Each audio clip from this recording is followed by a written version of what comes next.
The Federal Transportation Security Administration has put 5 employees on administrative leave and says a full review is underway after somebody posted some 2008 airport screening procedures online. Now listen to this.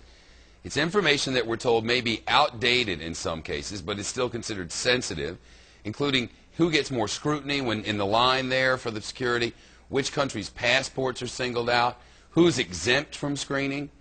As you can imagine, some of the experts are alarmed a bit at what they call a security breach. Context and perspective now with the former Assistant Secretary of the Department of Homeland Security, Stuart A. Baker, is with us. Sir, good to see you. Hi. A whole list of stuff that we now know they do, but I got to tell you, as one who spends a lot of time in the airport, you know, going in and out of security, I pretty much knew all this stuff, but not like how much wire they could detect, but the most of it. How do you feel about this breach, as they're calling it?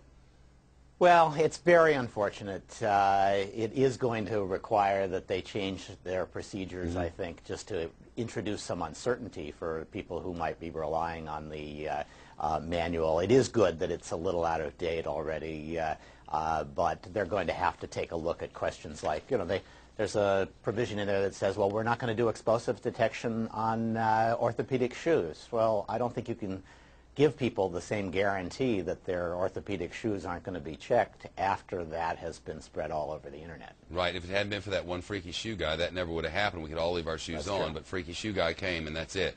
All right, let's talk about this. The technical settings for the X-ray machine's explosive tech, we know about that now. What happened was they put this online and redacted part of it, you know, but then if you cut and paste it or copy and paste it somewhere else, then you see all the redacted stuff.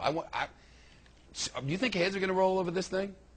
Yeah, I think they will. It was a mistake. It's a stupid mistake if you understand how the program works, but it's the kind of thing that anybody who doesn't understand the program could easily have made. What they did is they put a big black mark over the electronic file, but it was an electronic black mark. So the type was still under there, and if you used a cut and paste, you could find it all. Yeah.